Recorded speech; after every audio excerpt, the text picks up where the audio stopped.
quando mo jual tu, apa yang dulu?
Nana wango piafo.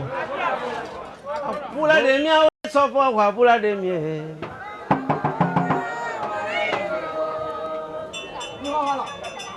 Akwa pula la de mia. E boya lo ase. O be wa la de mi so fo wa pula de mi.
Oh, Piafo.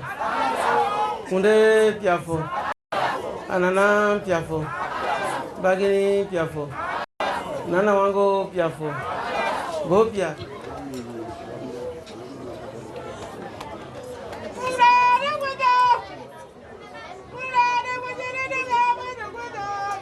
Go Piafo. Avant d'entamer dans notre ethnie, parce que nous vivons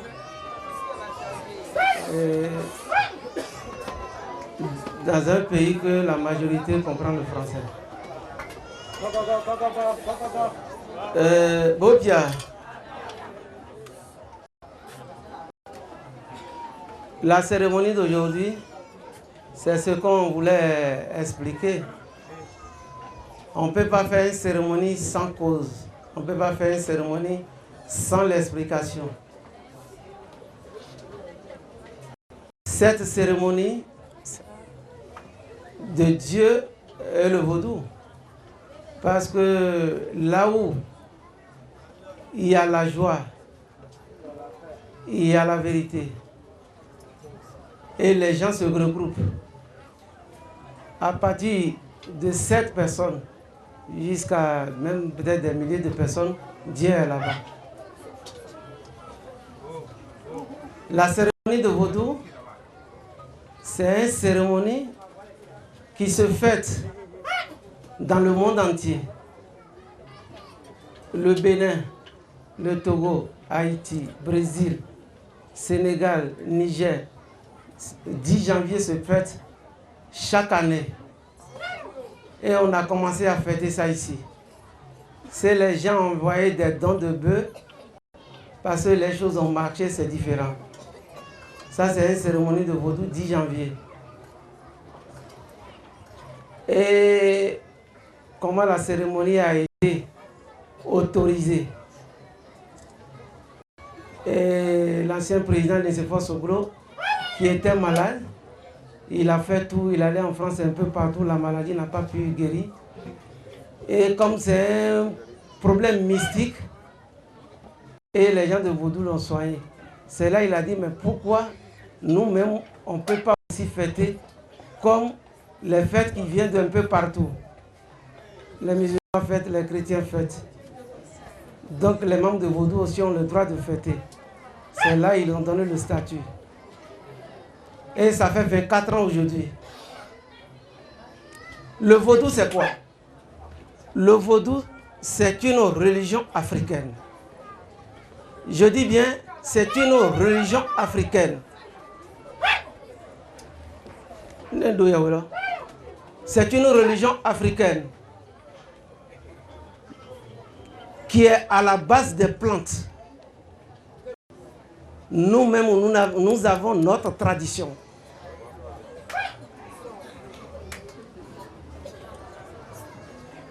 On le dit toujours ici que chacun sait comment il dit le nom de Dieu dans son ethnie, ce n'est pas quelqu'un qui l'a appris. Ce qui veut dire que nous connaissons Dieu avant que les gens nous parlons encore de Dieu.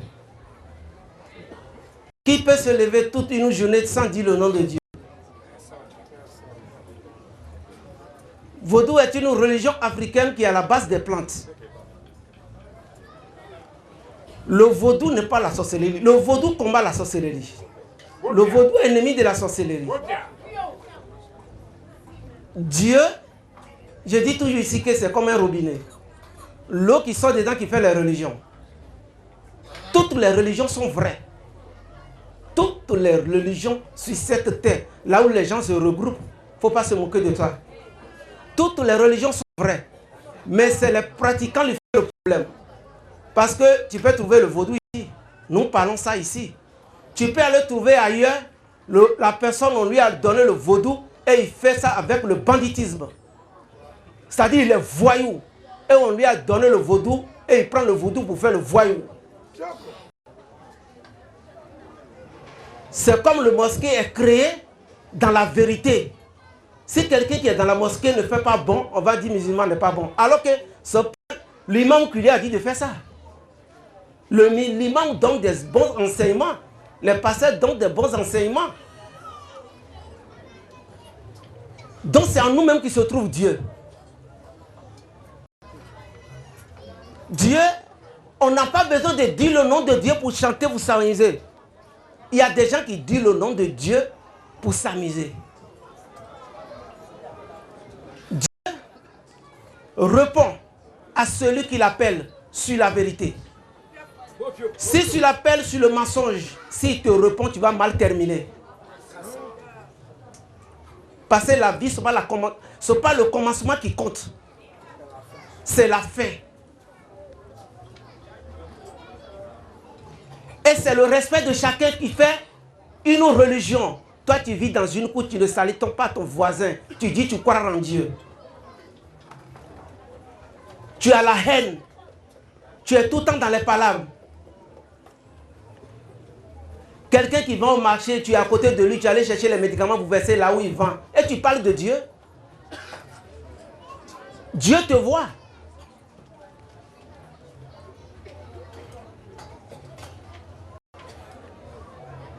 Dieu n'a pas créé. Ce qu'on ne peut pas créer, on ne gâte pas. L'homme ne peut pas créer l'homme.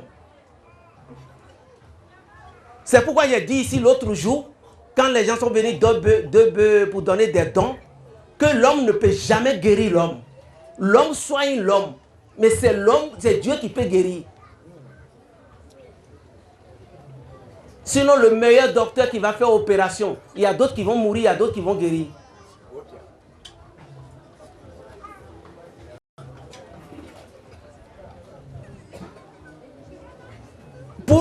Pourquoi avoir la haine? Tuer ton prochain. Un sorcier dit le nom de Dieu. Ah, il n'a pas la crainte de Dieu. Celui qui envoûte quelqu'un, il dit le nom de Dieu. Il n'a pas la crainte de Dieu. Quand tu vis, il faut avoir la crainte de Dieu. Il y a des gens qui disent que Dieu n'existe pas. Lui-même, il s'est retrouvé seul dans la vie. Il n'y a pas un maman ou papa qui l'a mis au monde.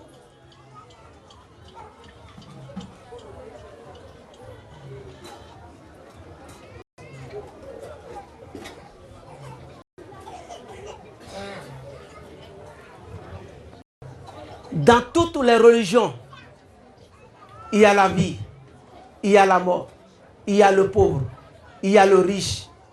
Mais, dans la vie, quand tu vis, il faut avoir la bénédiction. Quand on parle d'une bénédiction, c'est quelqu'un qui agit plus que toi, ou ton papa, ou ta maman, il faut l'écouter. Celui qui a raté bénédiction n'est pas quelqu'un. Tu peux avoir tout. Pourquoi j'ai dit tout à l'heure que c'est la finition qui compte.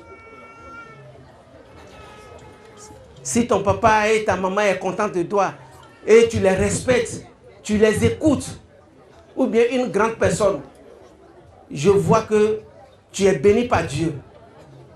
Les gens veulent que c'est Dieu même qui va descendre d'abord avant qu'ils vont croire en Dieu.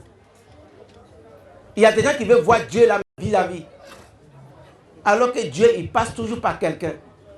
C'est celui qui est mort seul qui voit Dieu.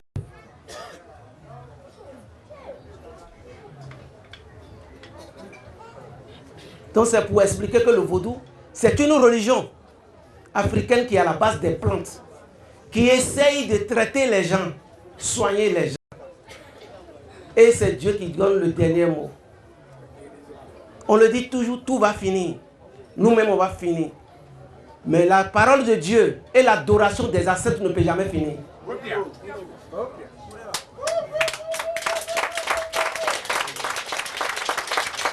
On a fait fête de 2 bœufs l'autre jour ici. On a demandé à Dieu. On n'est pas fort. On ne voit pas clair. On n'est rien. On a dit, la paix va venir.